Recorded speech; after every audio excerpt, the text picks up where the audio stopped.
Schellenberger et le gouvernement. Merci. Merci, Madame la députée. La parole est à Monsieur Fabrice Brun pour les Républicains.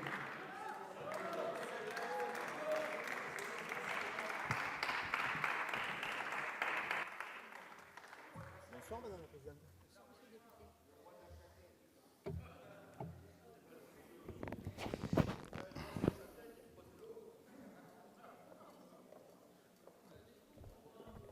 Exactement. Merci Madame la Présidente, Madame le rapporteur, Madame la Ministre, chers collègues. Nous clôturons ce soir un épisode malheureux d'une histoire d'eau. Un épisode car le feuilleton est loin d'être terminé et j'y reviendrai dans la deuxième partie de mon intervention. Épisode malheureux qui a débuté il y a 3 ans avec l'adoption de la loi NOTRe, le 7 août 2015. Et depuis, nombreux sont ceux et celles qui se sont mobilisés pour revenir sur cette décision technocratique du transfert obligatoire des compétences eau et assainissement, dont le cercle désormais connu des Ardéchois. Mon collègue Mathieu Darnaud, tout d'abord, qui au Sénat a fait adopter à l'unanimité en février 2017 une proposition de loi pour le maintien de ces compétences dans les compétences optionnelles des communautés de communes et des communautés d'agglomération. Vous vous en souvenez bien, Madame la Ministre. Je suis honoré pour ma part, au nom des Républicains, d'avoir porté cette question de terrain ici, à l'Assemblée nationale, au mois d'octobre dernier. Ici, à l'Assemblée, véritable cœur battant de la démocratie et du contrôle de l'action du gouvernement. On a encore pu le mesurer ces derniers jours et ces dernières heures. Vous avez à l'époque balayé d'un revers de manche ce texte soutenu sur de nombreux bancs en le renvoyant en commission sans prendre la peine de l'amender, nous projetant dans une impasse. 2 Ardéchois pouvant en cacher un troisième, ce fut Olivier Dussopt qui proposait, juste avant le congrès des maires, une porte de sortie honorable avec la minorité de blocage sur la base de la loi Allure. Congrès national des maires que vous avez déminé avec talent, Madame la Ministre, il faut le reconnaître, ce qui n'a pas empêché l'Association des maires de dénoncer encore ces derniers jours l'écart entre les déclarations d'alors du Président de la République et la réalité de cette proposition de la majorité, qui ferme de façon incompréhensible la porte de l'assouplissement aux communautés d'agglomération. Pourquoi un tel manque de confiance envers les maires et les élus locaux? Pourquoi une liberté conditionnelle bornée en 2026, même si d'ici là, il passera beaucoup d'eau sous les ponts? Ce texte restera comme une occasion manquée parce qu'il ne va pas assez loin, parce qu'il ne remet pas en cause le caractère obligatoire du transfert de compétences.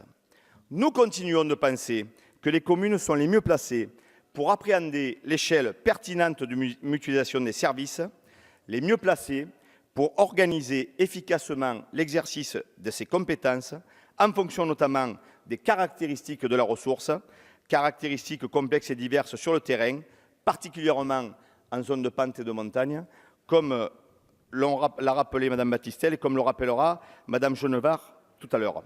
Mais à force de coups de butoir, nous avons réussi à faire bouger les lignes. Ce n'est certes pas une grande victoire, mais un minimum syndical qui ne permet d'ailleurs en rien à ce jour d'apporter des garanties au risque de hausse brutale du prix de l'eau. Même si le compromis trouvé ici à l'Assemblée nationale sur la gestion des eaux pluviales va dans le bon sens, tout comme la question de l'assouplissement des règles de représentation-substitution au sein des syndicats. Comme j'ai eu l'occasion de le dire précédemment, sur ce texte, nous ferons contre mauvaise fortune bon cœur. Car désormais, mes chers collègues, l'enjeu est ailleurs. Sur fond de report des premières conclusions des assises de l'eau, ce qui n'est pas un bon signal envoyé à tous les acteurs, le prochain combat, c'est la loi de finances. Car ce n'est pas parce que les intercommunalités auront la compétence qu'elles auront plus de moyens pour investir. En effet, votre majorité a porté un coup fatal au budget des agences de l'eau dans la dernière loi de finances. Je vous ai interpellé ici même le 5 juillet dernier, sans succès, Madame la Ministre, sur la réalité des chiffres de l'agence Rhône-Méditerranée-Corse. Ils illustrent concrètement les conséquences désastreuses de votre politique budgétaire. Avant que vous n'arriviez au pouvoir, son budget annuel de redevance était de 540 millions d'euros. Aujourd'hui, il est de 400 millions d'euros. Un quart de ressources en moins, alors que les besoins de financement sont colossaux à l'orée du 11e programme pluriannuel d'investissement. Comment, dans ces conditions, relancer l'investissement sur l'eau et l'assainissement au cœur des territoires? Nombre de nos collègues, dont Martial Saadier, n'ont de cesse d'alerter le gouvernement sur les conséquences de votre politique, qui remet en cause les solidarités financières urbain-rural, qui signe l'arrêt brutal du financement de l'assainissement non collectif, qui fragilise dès à présent la maquette financière des projets d'interconnexion, d'adduction d'eau ou de stations d'épuration, ou bien sûr de rénovation de réseaux.